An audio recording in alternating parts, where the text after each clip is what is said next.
Some garden-themed books for 2025? Sure, why not?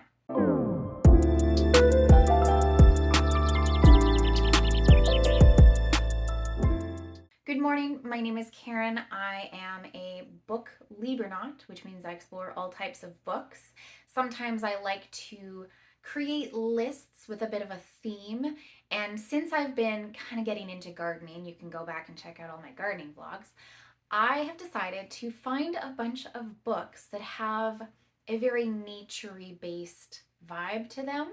Either their cover looks like it has flowers and nature on it, the themes about it follow a garden of some kind, or maybe it's a nonfiction about the history of something naturey. Let's start with the nonfiction.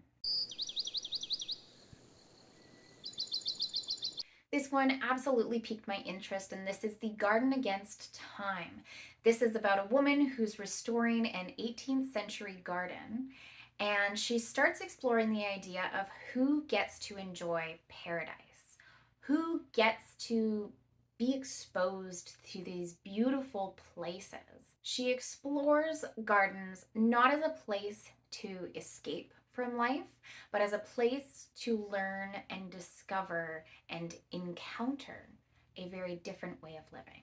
Every Living Thing piqued my interest because it is about two scientists, two rival scientists, who are trying to identify every single living thing on Earth. This is following Carl Linnaeus and I don't fully remember his name, du Buffon. It's sort of exploring how some scientists get remembered and some, for some reason, just kind of fall to the wayside. Our Green Heart is essays about our forests. The author has a Druidic education and offers an ancient and holistic look at protecting and looking after the forests among us. It is about understanding, creating, and nurturing those spaces that we have. Oak lore is about the English oak tree and how it has become one of the more important trees in history. And I am fascinated with this idea of portraying history through the lens of one aspect of nature.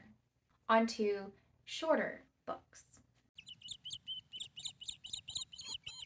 Pond I picked because the name was naturey and the cover is beautiful.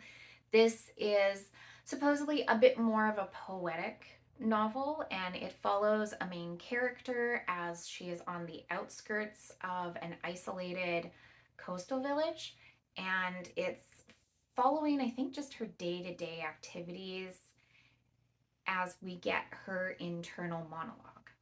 This one's fascinating. This is called Time Travelers.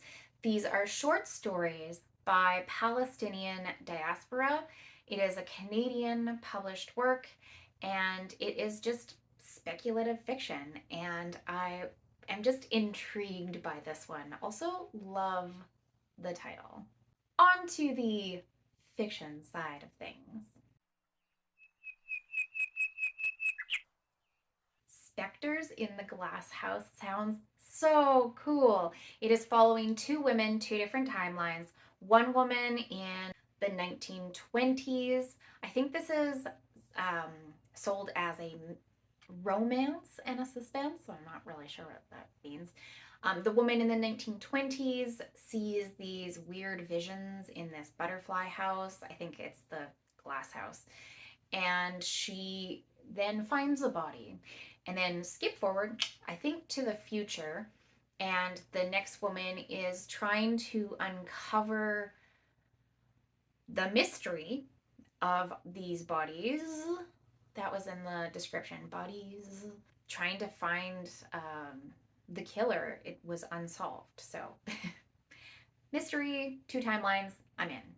Another mystery, The Woman in the Garden. This is following a woman who's a botanical professor of botanical toxicology. She collects poisonous plants and she's kind of more of a recluse, and then suddenly she, I don't know, hears a scream and looks over at her neighbor and then starts an obsession following her neighbor.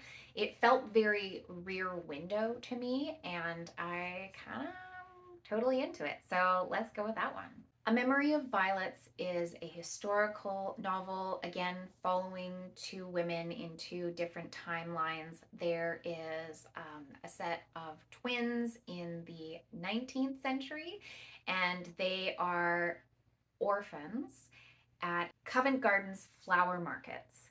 And it's their story, and something happens to them so that then the next person in the timeline is training to be working in a household, so early 1900s. So she's training to become, I don't know, some kind of probably flower arranger, decorator in one of the, upper houses. And she discovers the story about the orphans and seeks to look for them and find out what their story was. So this is a historical. This is by Hazel Gaynor, and I read her book about the Titanic last year, and I really enjoyed it, and so I'm going to give her a second shot. The Rose Garden is set in Cornwall. My family on the English side is from Cornwall. I am very strongly drawn to it. I am strongly drawn to the piratiness and the ghostly specter of it all, and the moors, and like just thinking about Jamaica Inn and Rebecca, and all of that told by Daphne du Maurier. I'm hoping for the same kind of vibes in The Rose Garden. This is about a woman whose sister dies, and she travels to a place where they both visited in Cornwall, and she wants to spread her sister's ashes. And then there's some time traveling, and she has to decide if she wants to stay in the present or in the past, and I'm here for it. Honestly, sounds like maybe a bit of a romance, and I would love to I just want it. I just want it. Just give it to me. Time traveling, romance, Cornwall, yes, done. The Apothecary's Garden is set in Canada, and anything set in Canada is a instant read for me. This is following an older woman, and she's living in Ontario. She sells flowers from her garden, and then one day a medium and her assistant come to town. The older woman has been searching for something that her mother lost for years, and she's hoping that the medium will help her find it.